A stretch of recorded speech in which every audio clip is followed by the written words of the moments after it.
तो आइए विद्यार्थीगण, मेरा नाम हुआ अविनाश कुमार और मैं आज लेकर आया हूँ इंग्लिश ट्रांसलेशन के।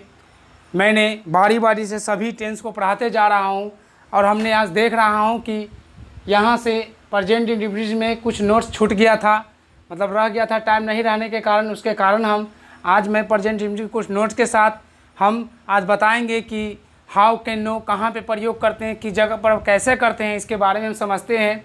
तो देखिए विद्यार्थीगण, मैंने लिखा हूँ कि यहाँ पे कि प्रेजेंट इंडिफिनिट यानी प्रेजेंट इंडिफिनिट में हम लोग जानते हैं कि डू या डच का प्रयोग डेफिनेटली है कि जहाँ पे नोट का प्रयोग होता है वहाँ पे करते हैं, या तो वहाँ प्रश्नवाचक चिन्ह होता है वहाँ पे डू या डच का प्रयोग करते हैं। आज हम उसके साथ देख रहे हैं कि डू या डच के प्रयोग करते हुए भी आज हम हाउ टू का प्रयोग कैसे करेंगे, आज उसके बारे में जानते हैं। तो देखिए मैंने लिखा हूँ नोट में कि ऐसे वाक्य होते हैं जहाँ सीधे इंडिफिनिट का, विद्यार्थीगण मैंने लिखा हूँ कि ऐसे वाक्य होते हैं कि जिसे सीधे इंडिफिनिट का प्रयोग नहीं होता, हालांकि वाक्य की बनावट से लगता है। विद्यार्थीगण मतलब ये कह रहे हैं नोट में कि वाक्य ऐसे वाक्य होते हैं जहाँ सीधे इंडिफिनिट का प्रयोग नहीं होता, हालांकि वाक्य की बनावट से लगता है कि वह इंडिफिनिट का प्रयोग होना चाहिए, लेकिन ऐसा नहीं होता है। विद्यार्थीगण देखिए कैसे, जैसे मैंने एग्जाम्पल में लिखा कि वह तैरना जानता है। विद्यार्थीगण मैंने लिखा हूँ कि वह तैरना जानता है। तो देखिए इसका हम यहाँ पे बनाए हैं कि इसका अनुवाद यदि he can not to swim बना देंगे तो यह गलत होगा। विद्यार्थीगण वह तैरना जानता है, इसका हम बना देंगे ही कैन, मतलब ही नो टू स्विम बना देंगे तो यह हमारा गलत होगा। कैसे, देखिए ऐसे वाक्य में धातु प्लस ना यानी तैरना, यानी कि धातु प्लस ना यानी तैरना से कार्य करने की रीति या विधि का बोध होता है, अर्थात यह बोध होता है कि अभीष्ट कार्य कैसे किया जाता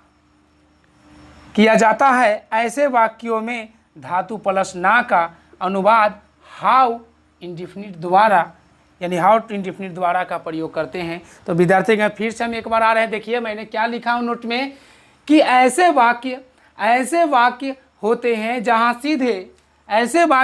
जहाँ सीधे इंडिफिनिट का प्रयोग नहीं होता है, हालांकि वाक्य की बनावट से लगता है कि वह इंडिफिनिट का प्रयोग होना चाहिए, लेकिन ऐसा नहीं होता। क्यों, देखिए जैसे मैं लिखा कि वह तैरना जानता है का अनुवाद यदि हम he can not to swim बना देंगे तो यह हमारा गलत हो जाएगा। कैसे होगा कि ऐसे वाक्य में धातु प्लस ना या तैरना का कार्य करने की रीति या विधि का बोध होता है, यानी कि अर्थात यह बोध होता है कि अभीष्ट कार्य कैसे किया जाता है।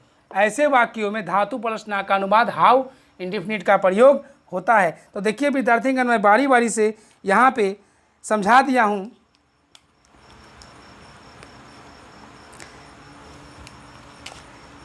लिखा हूँ पहला एग्जाम्पल मैंने लिखा हूँ, देखिए गौर से क्या है कि वह चाय बनाना जानता है। विद्यार्थीगण वह चाय बनाना जानता है, तो इसका बनाया हूँ कि ही कैन नो, मतलब कि he know to prepare tea. विद्यार्थीगण क्या हुआ, he knows how to prepare tea. यानी दूसरा नंबर एग्जाम्पल देखिए मैंने लिखा हूँ कि क्या तुम चाय बनाना जानती हो, क्या तुम चाय बनाना जानती हो। तो ये हो जाएगा कि do you know how to prepare tea. क्या बना विद्यार्थीगण कि do you know how to prepare tea. और लास्ट में लिखा हूँ कि क्या तुम यह काम करना जानते हो, तो do you know how to do this work. क्या बनाया हूँ कि do you know how to do this work, यानी कि क्या तुम यह काम करना जानते हो। तो विद्यार्थीगण देखिए ऐसे में हम यहाँ पे डू या डच का भी प्रयोग किए हैं, और इसमें यह भी देख रहा हूँ, जैसे मैं एग्जाम्पल और दे रहा हूँ, जो देखिए एग्जाम्पल में मैं यहाँ पे इसी प्रकार से एक और दे रहा हूँ एग्जाम्पल में। जैसे देखिए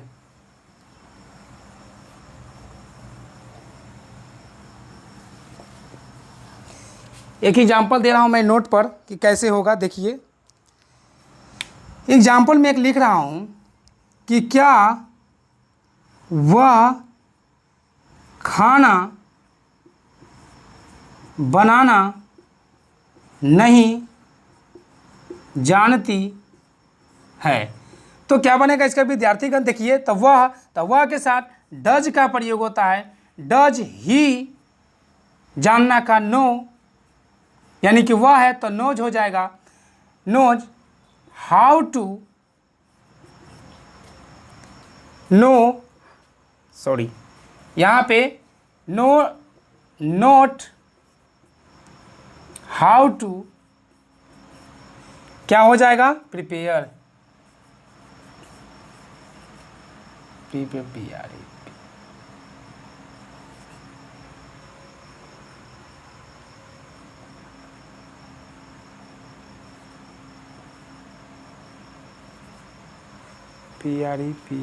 प्रिपेयर। तो ये हमारा हुआ। हम अब देखते हैं अगले थी पर चलते हैं।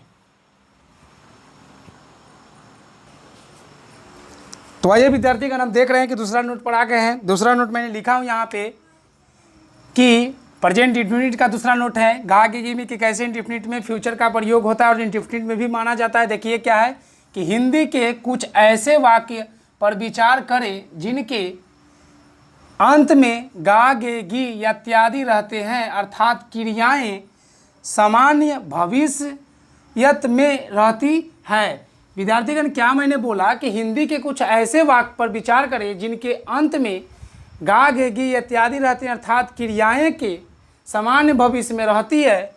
कोई कार्य भविष्य में पूर्व निर्धारित योजना के अनुसार होने वाला है। हिंदी के ऐसे सामान्य भविष्यकाल की क्रिया का अनुवाद प्रेजेंट इंडेफिनिट टेंस के द्वारा होता है।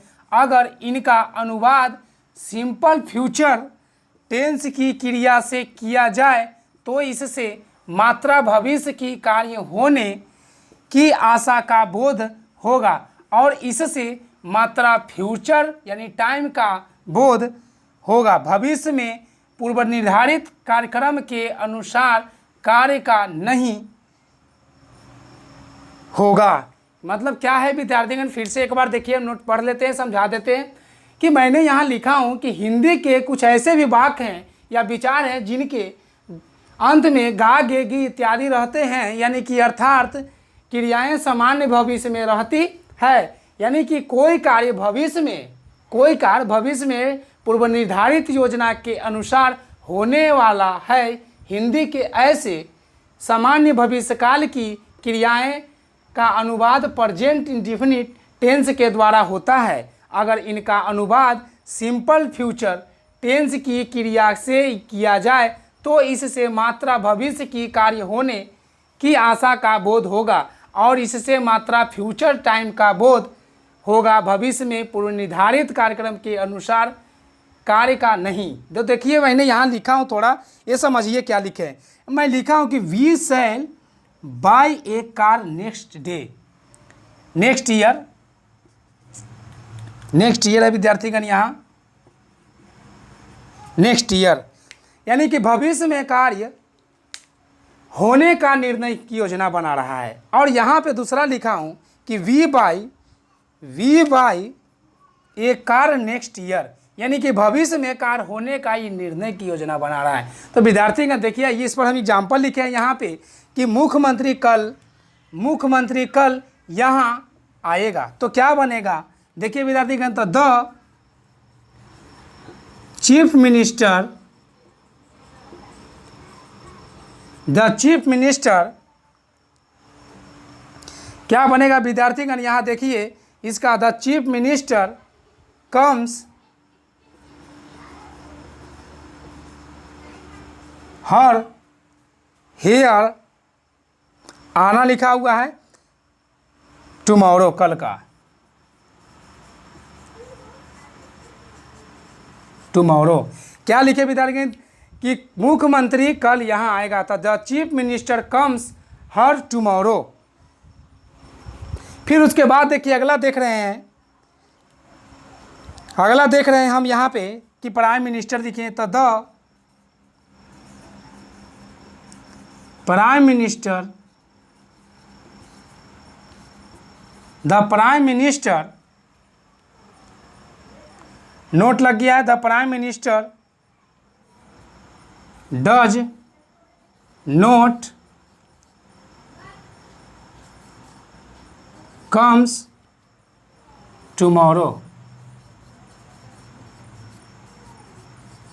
तो क्या बना है विद्यार्थीगण, यहाँ से फिर से एक बार देखते हैं कि मैंने लिखा हूँ कि प्रधानमंत्री कल यहाँ नहीं आएगा, तो the prime minister does not come here, sorry here यहाँ पे है,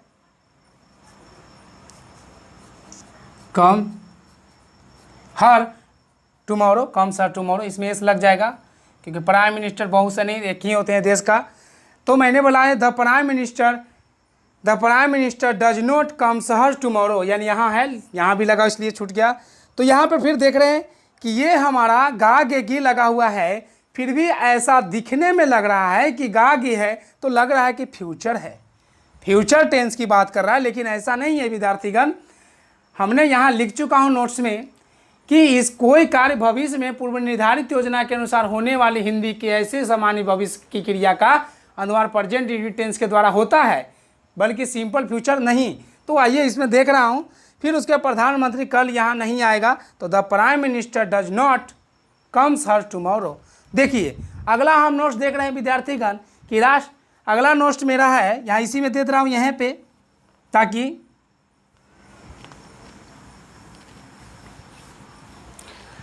अगला नोट्स है कि राष्ट्रपति यहाँ कब पहुँचेंगे।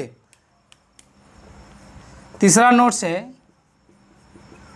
कि राष्ट्रपति यहाँ कब पहुँचेंगे। तो क्या बनेगा कि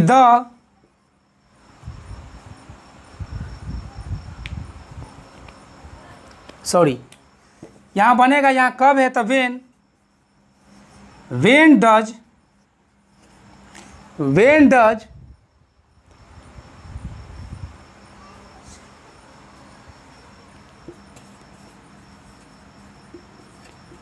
प्रेसिडेंट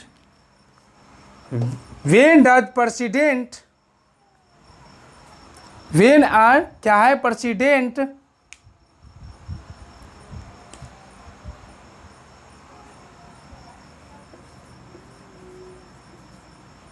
रीच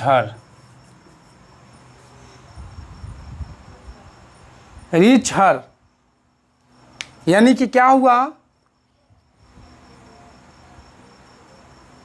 कि वेन डज प्रेसिडेंट रीच हर, यानी कि राष्ट्रपति यहाँ कब पहुँचेंगे, ये हमारा हुआ। फिर देखिए, फिर हम समझा रहे हैं एक अगला, सॉरी यहाँ पे द छूट जा रहा है, द प्रेसिडेंट लगता है क्योंकि द प्रधानमंत्री हो, मुख्यमंत्री हो, राष्ट्रपति हो, उपराष्ट्रपति हो, ये सारी चीज़ें में चाहे वो किसी मंत्री हो, किसी मंत्री की बात करें तो उसमें द का प्रयोग सबसे पहले कर दे। जैसे हम लिखते हैं काव तो द काव लिखते हैं, उसी प्रकार से यह पर्सनली नाम है, फिक्स नाम है, इस नाम पर हम द का प्रयोग डेफिनेटली करते हैं। देखिए क्या लिखा हूँ कि when does the president reach हर, यानी कि राष्ट्रपति यहाँ कब पहुँचेंगे। एक एग्जाम्पल और है, एक एग्जाम्पल देखते हैं कि टेस्ट मैच कल आरंभ होगा। चौथा एग्जाम्पल कि टेस्ट मैच कल आरंभ होगा। टेस्ट मैच कल क्या होगा, आरंभ होगा। तो बनेगा क्या कि the test match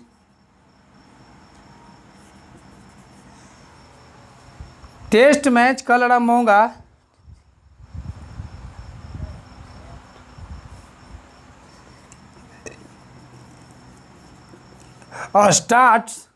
test match का स्टार्ट टुमारो।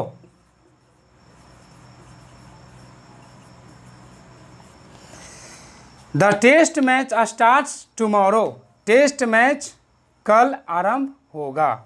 ये हमारा देखिए लग रहा है देखने में कि गा का है तो फ्यूचर लग रहा है कि नहीं विद्यार्थीगण। हमारा ये हमेशा बता रहे हैं कि इस नोट के अनुसार यानी कि इस रूल्स के अनुसार हम कभी भी यहाँ पे आगे की प्रयोग में हम फ्यूचर का प्रयोग नहीं करेंगे।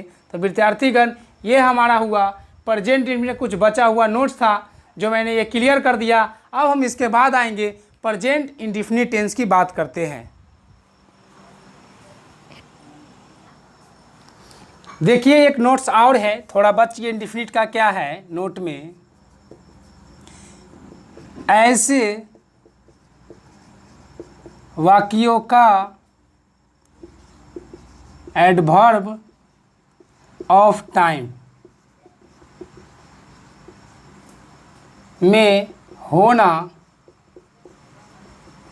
आवश्यक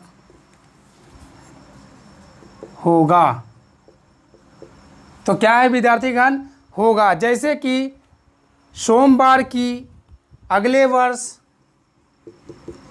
सोमवार की अगले वर्ष, सोमवार की और अगले वर्ष और 10 बजे से, 10 बजे से 10 o'clock। ये अगर इस तरह का अगर किसी ट्रांसलेट में लगा हुआ रहे तो वह एडवर्ब का टाइम में आवश्यक होना जरूरी है। तो विद्यार्थीगण, ये हमारा प्रेजेंट इंडेफिनिट टेंस का पूरा ख़त्म हुआ। हम अब बात करेंगे इंडेफिनिट टेंस। अब हम आ गए इंडेफिनिट टेंस क्या है। इंडेफिनिट टेंस की बात करते हैं।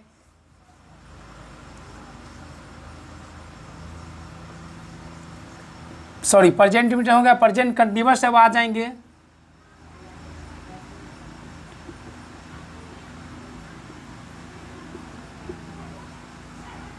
टेंस, आज हम इसके बारे में पूर्ण रूप से चर्चा करेंगे कि क्या है, चर्चा करते हैं क्या है क्या नहीं है, इसकी प्रयोग करते हैं। तो इसका नियम मेरा है, पहचानने का नियम, कि जिस हिंदी वाक्य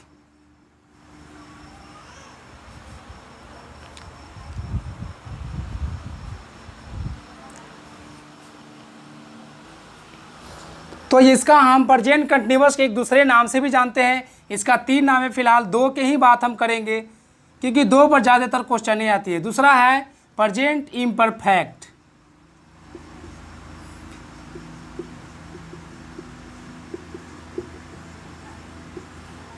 ये हमारा हुआ प्रेजेंट इम्परफेक्ट।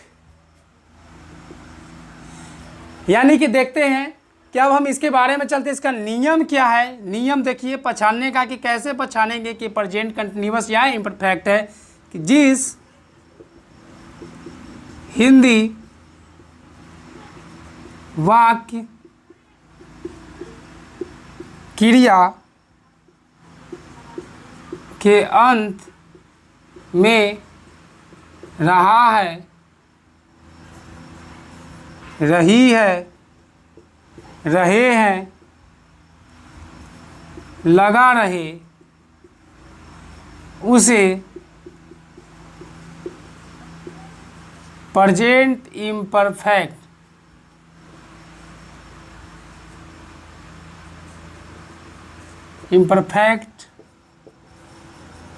टेंस कहते, यानी कि कंटिन्यूअस भी टेंस कहते हैं। ये हमारा विद्यार्थीगण प्रेजेंट कंटिन्यूअस टेंस का पहचान है। ज़्यादा संकोच, ज़्यादा टेंशन में नहीं पढ़ने का, क्योंकि हम लिख चुके हैं कि जिस हिंदी वाक्य क्रिया के अंत में, यानी कि उसके लास्ट में अगर रहा है, रही है, रहे हैं, लगा रहे, तो उसे प्रेजेंट इम्परफेक्ट या प्रेजेंट कंटिन्यूअस टेंस कहते हैं। तो आइए हम अब देखते हैं कि इसका पहला रूल्स क्या है।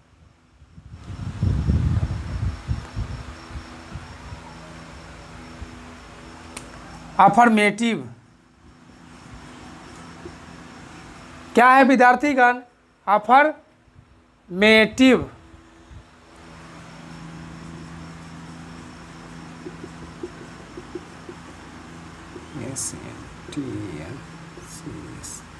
अफर्मेटिव सेंटेंस पहला मेरा क्या है?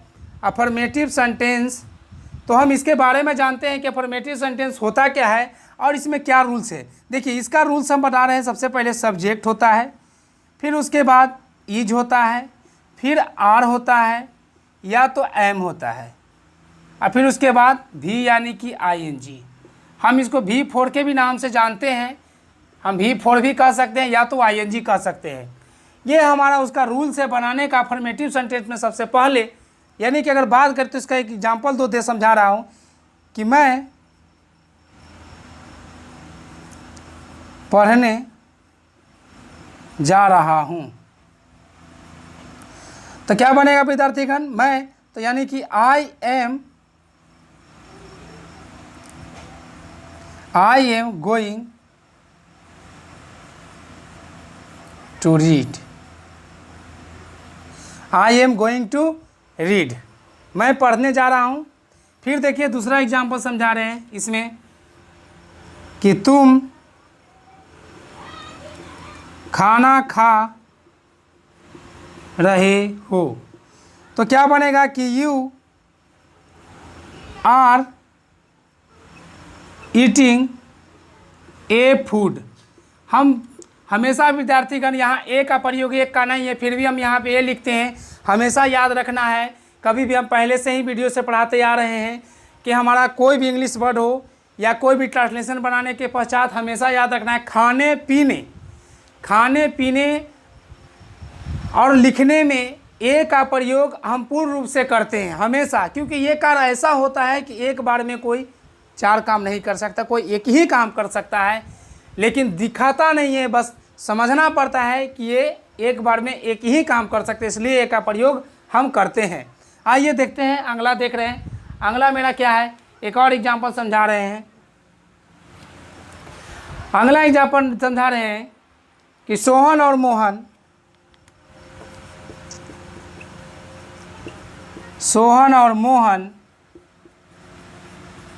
बाजार जा रहा है, तो यानी सोहन और मोहन बाजार जा रहा है, तो Sohan and Mohan going to market. यानी कि देख रही है विद्यार्थीगण, अब थोड़ा सा ये समझा भी देता हूँ कि देखिए इसमें कौन सब्जेक्ट है या कैसे जमार लगा और कैसे कहाँ भी फोर यानी आईएनजी लगा। देखिए ये हमारा यहाँ से लेकर यहाँ तक, और यहाँ आर छूट गया, आर गोइंग, क्योंकि हम बताए हैं देखिए कि नाम के साथ हमारा हमेशा is, he, she, it, name और यानी नाम के साथ इज का प्रयोग होता है। हर बच्चा जानता है, बहुत बचपने से पढ़ता है, लेकिन यहाँ ये चीज़ देखना है कि एक से अधिक नाम हो जाता है तो उसमें आर का प्रयोग हो जाता है। तो क्या हुआ कि Sohan and Mohan are going to market, यानी कि यहाँ से मेरा सब्जेक्ट हुआ और यहाँ से मेरा सब्जेक्ट हुआ, यहाँ मेरा V4 यानी वर्ब का चौथा रूप यानी कि आईएनजी का प्रयोग हुआ, और ये मेरा ऑब्जेक्ट हुआ। आइए देखते हैं अब अगला पर बात करते हैं हम लोग। ये हमारा इस पहचान हुआ प्रेजेंट कंटिन्यूअस टेंस यानी प्रेजेंट इम्परफेक्ट टेंस का पहचान। आइए अब हम आगे देखते हैं कि इसका क्या रूल्स है, हम कैसे कैसे बढ़ेंगे, तो कैसे कैसे हम इसको बनाएंगे। तो देखिए मैंने यहाँ पे प्रेजेंट कंटिन्यूअस यानी प्रेजेंट इम्परफेक्ट टेंस का कुछ नोट्स लिखा हूँ, जो आप लोग को थोड़ा बहुत कन्फ्यूजन करने की कोशिश करेगा, लेकिन इसमें क्लियर कर देता हूँ। देखिए क्या बोला हूँ कि अगर हिंदी वाक्य के अंत में रहा हूँ, रही हूँ, रहे हो, रहा है, रहे क्रिया के पहले भूतकालीन यानी समय सूचक शब्द जैसे 2 दिनों से, सुबह से, 9 बजे से इत्यादि, विद्यार्थीगण 2 दिनों से, सुबह से, 9 बजे से इत्यादि रहे, तो क्रिया का अनुवाद प्रेजेंट इम्परफेक्ट कंटिन्यूअस टेंस में चला जाता है कि उपयुक्त वर्ब द्वारा होगा। यानी कि अगर 2 बजे से, 2 दिनों से, सुबह से 9 बजे, अगर इसमें समय सूचक की बात आए तो वो चला जाता है प्रेजेंट परफेक्ट कंटिन्यूअस टेंस में, न कि प्रेजेंट परफेक्ट कंटिन्यूअस टेंस में।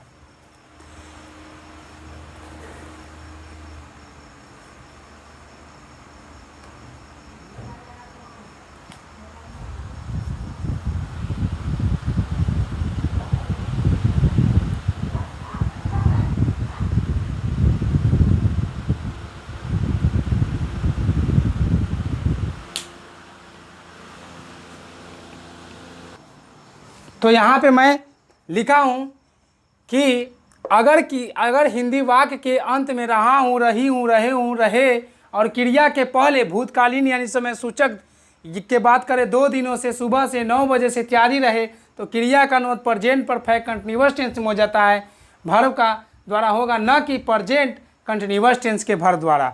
जैसे मैं लिखा हूँ यहाँ पे कि मैं 2 घंटों से खा रहा हूँ, तो I have been eating for 2 hours, यानी कि ये प्रेजेंट, ये हमारा प्रेजेंट परफेक्ट कंटिन्यूअस टेंस की बात कर रहा है, क्योंकि क्रिया के पहले 2 घंटे यानी कि भूतकालीन समय सूचक का प्रयोग हुआ है। और ये देखिए प्रेजेंट कंटिन्यूअस का मैं खा रहा हूँ, आई एम ईटिंग, यानी कि प्रेजेंट कंटिन्यूअस टेंस की बात किया है। तो विद्यार्थीगण देखिए हमारा प्रेजेंट कंटिन्यूअस टेंस में कैसे प्रेजेंट परफेक्ट कंटिन्यूअस टेंस बदल जाता है और हम लोग कन्फ्यूजन होता है, वो कन्फ्यूजन इसमें क्या हो गया है, तुम लोगों का दूर हो गया है। अब आइए हम देखते हैं अगले नोट्स की बात करते हैं।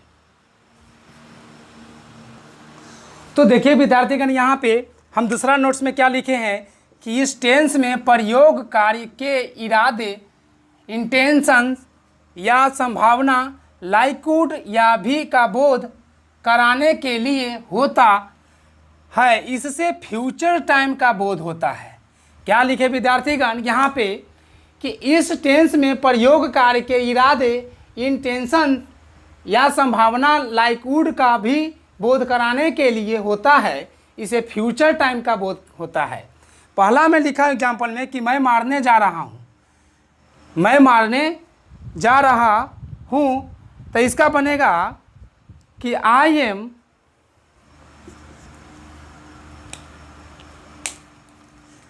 विद्यार्थी क्या बनेगा कि I am going to kill, I am going to kill, मैं मारने जा रहा हूँ, डाई होगा, मार दिया तो उसका किल होता है। फिर उसके बाद लिखा हूँ कि मैं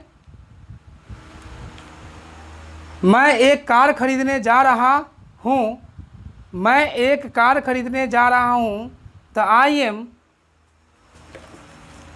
M going to buy car. क्या हुआ विद्यार्थीगण कि मैं ये कार खरीदने जा रहा हूँ, I am going to buy car, buy car. फिर उसके बाद देखिए मैं इसमें नोट्स में फिर नीचे लिख दिया हूँ थोड़ा सा कि देखिए क्या, इस भाव के भविष्य समय सूचक शब्द का देना आवश्यक नहीं, स्ट्रक्चर प्रेजेंट इम्परफेक्ट टेंस की क्रिया वाले शब्द की बनावट होती है। तो विद्यार्थीगण देखिए कैसे कैसे सेंटेंस परिवर्तन हो रहा है, कैसे कैसे बदल रहा है, वो चीज़ को हमें समझना है कि हम किस तरीक़ा से समझा रहे हैं। देखिए फिर से एक बार बात करते हैं कि मैंने लिखा कि इस टेंस में प्रयोग कार्य के इरादे, इंटेंशन या संभावना, किलूड का भी बोध कराने के लिए होता है, इससे फ्यूचर टाइम का बोध होता है। ये नंबर मैं मारने जा रहा हूँ, I am going to die, मैं एक कार खरीदने जा रहा हूँ, तो बाय ए कार हो जाएगा यहाँ पे, बाय ए कार है तो ये, तो I am a going to buy a car, इस भाव को भविष्यकालीन समय सूचक शब्द देना आवश्यक नहीं, स्ट्रक्चर प्रेजेंट इम्परफेक्ट टेंस की क्रिया वाले शब्द की बनावट होती है। तो विद्यार्थीगण फिर आइए अब मैं इसके बाद देखता हूँ कि देखिए कैसे कैसे नोट्स और कैसे कैसे present continuous tense present imperfect tense में बदलता है, कैसे कैसे ऐसे अनुवाद आएगा। बहुत से वर्ड स्पोकन में प्रयोग करने के लिए बच्चा लोग सबसे बड़ा बात सेंटेंस या स्ट्रक्चर या टेंस नहीं समझ पाते हैं, इसलिए उसे बहुत से ऐसे ग्रामर भी टेंस से ही पूरा रिलेटिव ग्रामर एक तरह से बना हुआ है, जो हम लोग अगर टेंस नहीं समझ पाएंगे सही तरह से तो ग्रामर भी समझना बहुत मुश्किल होता है। तो देखिए आइए हम बारी बारी से आगे चलते हैं, प्रेजेंट कंटिन्यूअस टेंस की और क्या कैसे बनेगा और कैसे जोड़ के हम बनाते हैं। तो आइए देखिए हम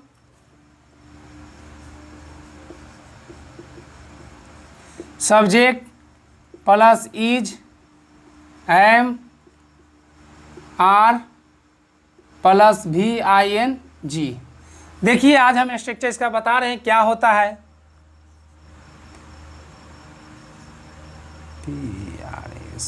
पर्सन,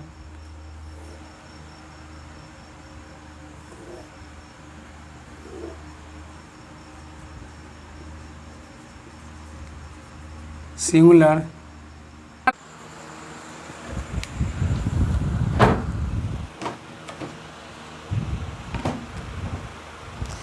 तो आइए देखिए विद्यार्थीगण, हम इस पर फिर से एक बार चर्चा करते हैं। देखिए कि मैंने लिखा हूं कि प्रेजेंट सब्जेक्ट में क्या लिखा हूं, subject plus is am are और V four I N G. हमने यहाँ लिखा हूं कि फर्स्ट पर्सन सिंगुलर नंबर में I am going, first person plural में we are going, second person singular number में you are going, second person plural number में वी आर गोइंग, ये दोनों में सेम ही होता है। थर्ड पर्सन सिंगुलर नंबर में ही सी इट नेम के साथ इज का प्रयोग होता है, और थर्ड पर्सन प्लूरल नंबर में दे द बॉयज यानी कि आर का प्रयोग। इस पर से हम इधर एग्जाम्पल समझा दें। देखिए मैं खा रहा हूँ, आई एम गोइंग, हम लोग पढ़ रहे हैं वी आर गोइंग, फिर उसके बाद हम लोग जा रहे हैं दे आर नोइंग। तो आइए अब देखते हैं, इसके बाद अगले पर चलते हैं।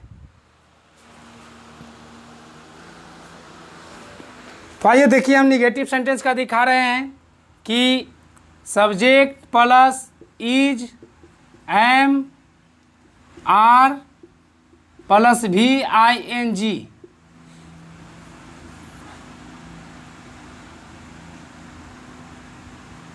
के बाद नोट लगाएं। फिर उसके बाद नोट के बाद V I N G. B number में लिखेंगे कि सब्जेक्ट इज नोट कोइजेंट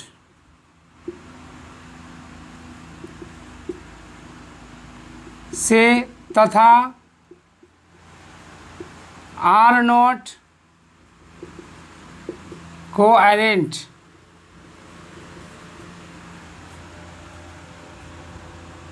भी लिख सकते हैं। तो विद्यार्थीगण, हम इज नोट को इजेंट भी और आर नोट को एरेंट भी लिख सकते हैं। फिर उसके बाद देखिए उस पर एग्जाम्पल, मैं किताब नहीं पढ़ रहा हूँ। तो क्या बनेगा, आई यानी सब्जेक्ट, फिर उसके बाद एम, फिर उसके बाद नॉट रीडिंग ए बुक, फिर दूसरा कि वह खाना नहीं खा रही है। तो क्या बन जाएगा, she is not eating a food. देखिए विद्यार्थीगण, हम इसको इस तरीका से भी लिख सकते हैं कि सी इजंट ईटिंग ए फूड। हम इसको इस तरीका से भी बना सकते हैं, कोई हमें गलतियां नहीं होगा, क्योंकि मैं पर नोट में लिख चुका हूँ निगेटिव सेंटेंस में, इसमें कि सब्जेक्ट प्लस इज नोट को इजेंट तथा आर नोट को एरेंट भी लिख सकते हैं। आइए अब हम देखते हैं, इसके आगे बात करते हैं।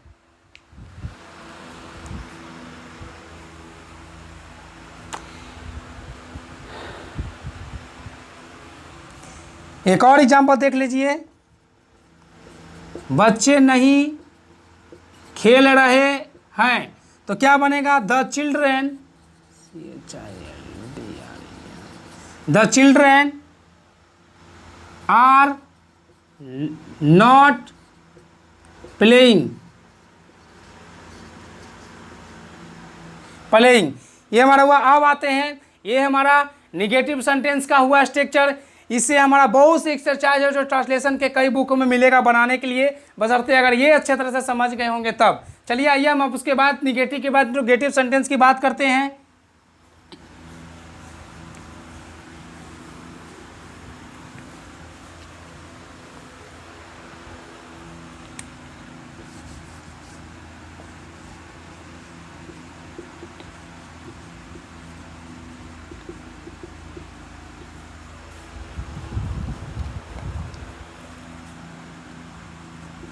इंट्रोगेटिव सेंटेंस, देखिए इंट्रोगेटिव सेंटेंस में कुछ क्या होता है, बस कुछ नहीं, बस इसमें फ़र्क होता है ए नंबर में कि इज एम आर को सब्जेक्ट के पहले लिखते हैं, सब्जेक्ट के पहले लिखते हैं। बी नंबर में इज एम आर के बाद सब्जेक्ट तथा उसके बाद नोट का प्रयोग करते हैं। देखिए एग्जाम्पल में क्या हम समझा रहे हैं इस पर कि कहाँ पे कैसे करते। देखिए, क्या सीता जा रही है, तो क्या बनेगा विद्यार्थीगण, इज सीता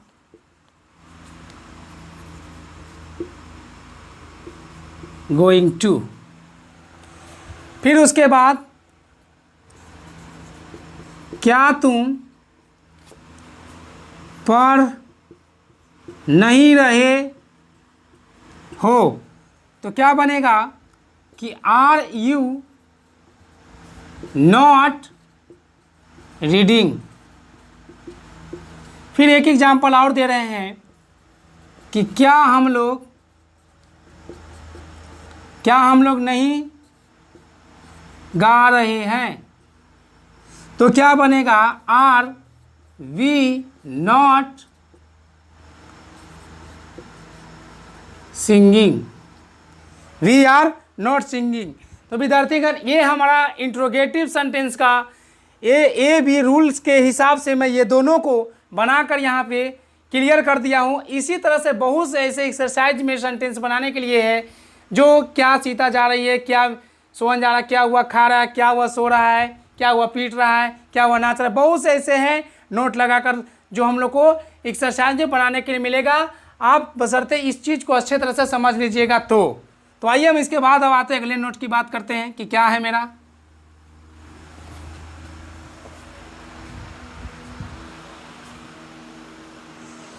इंट्रोगेटिव सेंटेंस में हम देखते हैं बहुत से प्रयोग होता है, जैसे क्या, when, who, where, whom, how. How का प्रयोग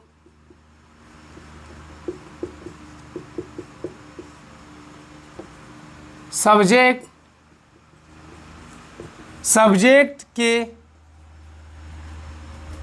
पहले करते हैं, क्योंकि इससे यह पता चलता है कि यह प्रश्नवाचक का बोध करा रहा है। आइए देखिए कैसे। When, who, where, how, whom। देखिए इसके बाद सब्जेक्ट का प्रयोग करते हैं। इसके बाद हम पहले इज, एम, आर, मतलब इज, आर, एम, फिर उसके बाद सब्जेक्ट, फिर उसके बाद नॉट, फिर उसके बाद भी ING। तो देखिए हम इस पर एग्जाम्पल समझा रहे हैं कि क्या मेरा एग्जाम्पल है। पहला मैं ले रहा हूँ कि तुम कब नहीं जा रहे हो, तो क्या बनेगा कि when are you not going. क्या बनेगा विद्यार्थीगण, यू आर नॉट गोइंग, कि तुम कब नहीं जा रहे हो। फिर दूसरा देखिए बता रहा हूँ कि आप कहाँ नहीं रहते हैं, आप कहाँ नहीं रह रहे हैं, रह रहे हैं। तो क्या बनेगा कहाँ, तो where do you not live. आप where do not living, ING living, where do you not living, आप कहाँ नहीं रह रहे हैं। आइए फिर इसके बाद और भी बहुत से एग्जाम्पल देखता हूँ, कम से कम 2-4 एग्जाम्पल कर देता हूँ ताकि आप लोगों को क्लियर कोई प्रॉब्लम ना रहे। तीसरा देखिए,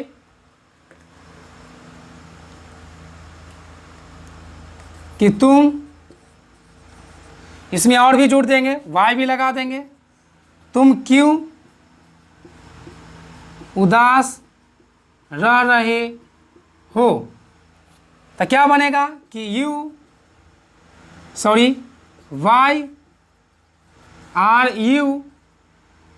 Y are you सैडिंग।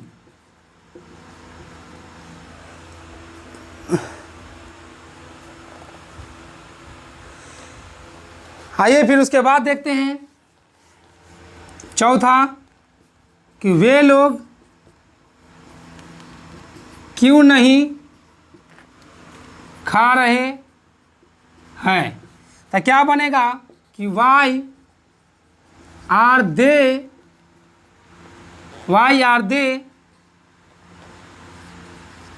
Eating, why are they eating, वे लोग क्यों नहीं खा रहे हैं। तो ये हमारा देखिए, इससे एक स्पष्ट ऐसा हो रहा है कि हम सवाल अगर बोल रहे हैं वे लोग क्यों नहीं खा रहे हैं, यानी कि हम क्वेश्चन यानी कि प्रश्नवाचक चिन्ह का हम क्या कर रहे हैं, बोध करा रहे हैं। तो ये सारी चीज़ जो मैंने यहाँ लिखा हूँ कि वेन, वाई, हुम, वेयर, हाउ, हुम, यानी कि यह सवाल जैसे ही इसका हिंदी में अर्थ स्पष्ट होता है तो लगता है कि यह क्वेश्चन किसी से पूछने की बात करे, किसी से कुछ पूछ रहा है, यानी कि इसका जैसा ही प्रयोग होगा तो किसी ने दूसरे व्यक्ति को इसका क्या देना पड़ेगा, जवाब देना पड़ेगा। तो इसीलिए मैंने यहाँ लिखा हूँ कि इसका प्रयोग हमेशा सब्जेक्ट के पहले होता है, क्योंकि इससे यह पता चलता है कि यह प्रश्नवाचक का बोध करा रहा है। तो वही विद्यार्थी को मैं स्ट्रक्चर पर समझाया हूँ। आज का वीडियो यहाँ तक ही समाप्त होता है, बाकी वीडियो मैं अगले नेक्स्ट डे लेकर फिर से उपस्थित होऊंगा। So thanks.